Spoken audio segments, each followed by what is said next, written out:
இப்போ பற்ற வச்சாச்சு. இன்றைக்கி பிரியாணி செய்ய போகிறோம்.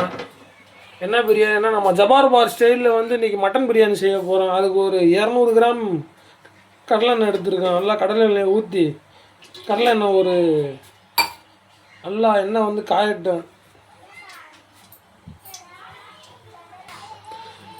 எண்ணெய் வந்து காஞ்சிருச்சு. காஞ்சோடனே நம்ம அந்த பிரியாணிக்குரிய பட்டை கிராமு ஏலக்காய் கிராமு எல்லாமே உள்ளக்க போட்டுருந்தோம். நீங்கள் நம்ம வீடியோ வந்து மானாமரில் பார்த்தீங்கன்னா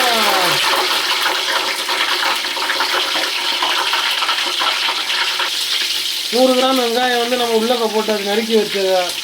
அடுத்து வந்துட்டு ஒரு 150 கிராம் சின்ன வெங்காயத்தை அரைச்சி வச்சுருக்கோம். நம்ம சின்ன வெங்காயம் அரைச்சி போட்டாலே பிரியாணி நல்லா கொஞ்சம் டேஸ்ட்டாக இருக்கும்.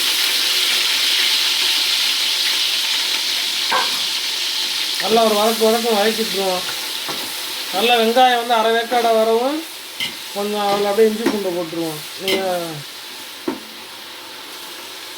கொஞ்சம் வெங்காயம் வதங்குறதுக்கு வந்து கொஞ்சம் உப்பு இப்போ கொஞ்சம் உப்பு சேர்த்துக்கிறோம். அடுத்து நம்ம தண்ணி ஊற்றினதுக்கப்புறம் கொஞ்சம் உப்பு சேர்த்து விட்டுக்கிறோம். இப்போ என்ன செய்யறோம், இஞ்சி ஆட்டி வச்சுருக்கோம். ஒரு 100 இஞ்சி 150 வெள்ளைப்பூடு எல்லாம் சேர்த்து அப்படியே அரைச்சி வச்சுருக்கோம். பேஸ்ட் அரைச்சி வச்சுருக்கோம். அதை வந்து நம்ம உள்ளக்க சேர்த்துருக்கோம். நம்ம எந்த அளவுக்கு இஞ்சி வெள்ளைப்பூடு போடுறோமோ அந்த அளவுக்கு பிரியாணி நல்லா சூப்பராக அருமையாக இருக்கும். லைட்டாக போட்டுவிட்டு ஒரு 2 வதக்கு வதக்கிடுவோம்.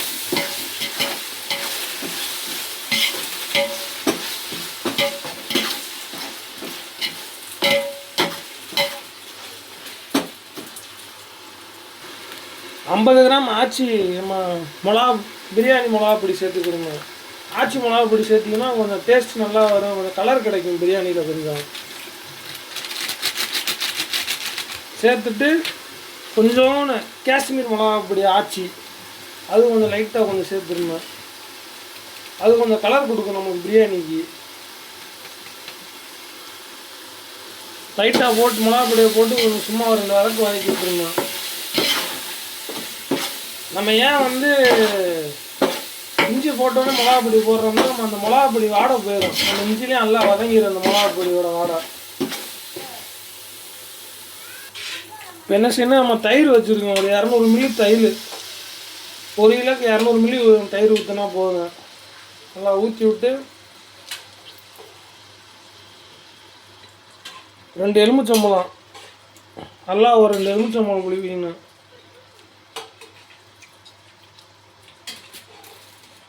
இது 2வது பழம். 2 எலுமிச்சம்பழம் நல்லா புழிஞ்சு விட்டுருணும். இப்போ என்ன செய்யணும், நல்லா ஒரு ஃபுல்லாக வதக்கிடணும். அது ஏன் நம்ம தயிர் ஊற்றுறோம்னா வந்து மிளகா பொடி வந்து கொஞ்சம் பிடிக்காமல் இருக்கும் அந்த ஸ்டேஜில். அப்போ எலுமிச்சம்பழம் எல்லாம் கொஞ்சம் ஊற்றினோம்னா அந்த ஃப்ளேவர் எல்லாம் இதுலேயே நல்லா கொதிக்க அப்படியே இறங்கிடும். நம்ம பிரியாணிக்குரிய டேஸ்ட்டே நம்ம பிரியாணிக்கு சேர்க்குற வந்து மசாலாவே இருக்குது ஃபுல்லாக எல்லாமே.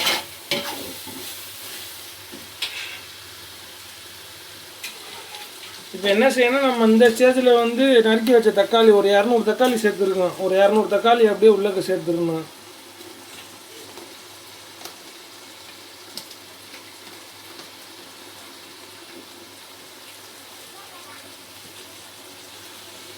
தக்காளி போட்டோன்னே நம்ம ஒரு கொத்து கையில் வந்து புதினா நம்ம உள்ளக்க போட்டால் தான் கடைசி அந்த ஃப்ளேவர் அழகாக அப்படியே நீட்டாக இறங்கும். அப்படியே இங்கிட்டு இது கொத்தமல்லி ஒரு கை 2 ஒரு கை இறக்கி விட்டு நீட்டாக ஒரு கிண்டி விட்டுருந்தோம். அப்படியே எல்லாமே ஃபுல்லாக அந்த வாடை தக்காளி எல்லாம் உள்ள வெங்காயம் இஞ்சி பூண்டு பேஸ்ட்டு இந்த மல்லி வாடை எல்லாம் ஃபுல்லாக இறங்கி இந்த பிரியாணி மசாலா நல்லா ஃப்ளேவராக இருக்கும். ஆட்டு கொழுப்பு போட்டோம்னா ஏன்னா இப்போ நல்லா அப்படியே அந்த ஆட்டு கொழுப்பு வந்து கொஞ்சம் நல்லா இறங்கும் உள்ளக்க. லைட்டாக நம்ம வந்து சூப் எடுத்து வச்ச மட்டன் வந்து வேக போட்ட தண்ணி கொஞ்சம், ஏன்னா நான் கொஞ்சம் அது நல்லா பிரியாணியில் அந்த வாடை இறங்கும். நம்ம ஒரு டம்ளர் வந்து அதை வந்து ஊற்றுறதுல வந்து கழிச்சுக்கிறணும். அப்போ அந்த டயத்தில் நல்லா ஒரு 10 நிமிஷம் எல்லாமே வாடை புறம் போட்டு இப்போ என்ன செய்யணும், ஒரு 1/2 கிலோ அளவு கறி நல்லி எலும்பு மட்டன் இந்த மாதிரி வச்சுருக்கேன். இதை அப்படியே சேர்த்துடணும் உள்ளக்க. நல்லா சேர்த்துட்டு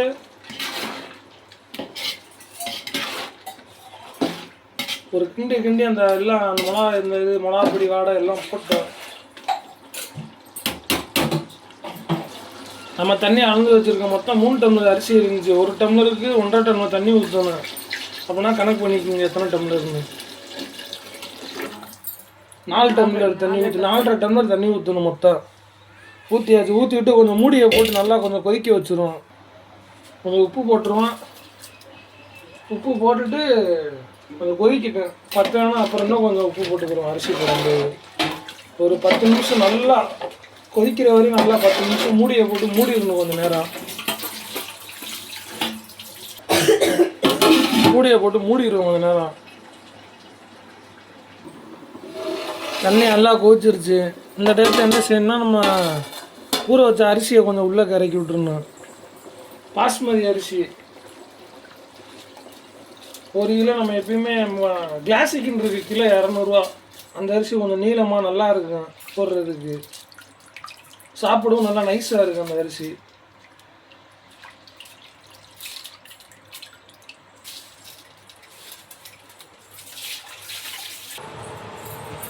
லைட்டாக ஒரு கிண்டி விட்டுக்குவோம். கிண்டி விட்டு அது உப்பு இருக்கான்னு பார்ப்போம். உப்பு இல்லைன்னா ஸ்டேஜில் போட்டு உப்பு போட்டு லைட்டாக மூடிடுவோம். நம்ம எப்பயுமே அரிசி இந்த வாக்கில் கிண்டணும் உள்ளக்க.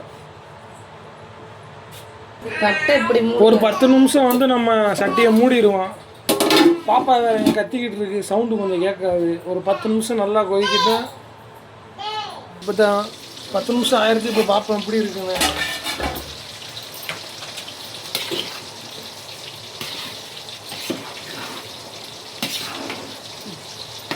கரெக்டாக தம்மு போடுவோம். மீடியமான அளவு வந்துருச்சு. நம்ம இப்போ தம்மு போட்டுருவோம்.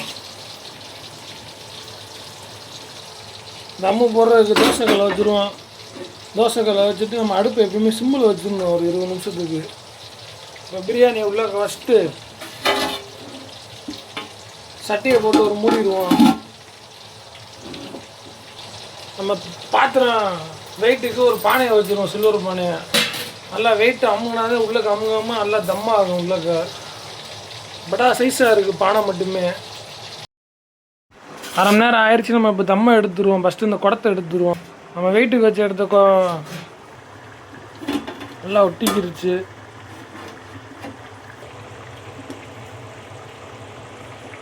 நம்ம மானாமர ஸ்டைலோட ஜபார் பாய் ஸ்டைலு சேர்ந்த மட்டன் பிரியாணி சுவையாக ரெடி ஆயிடுச்சு இன்னைக்கு.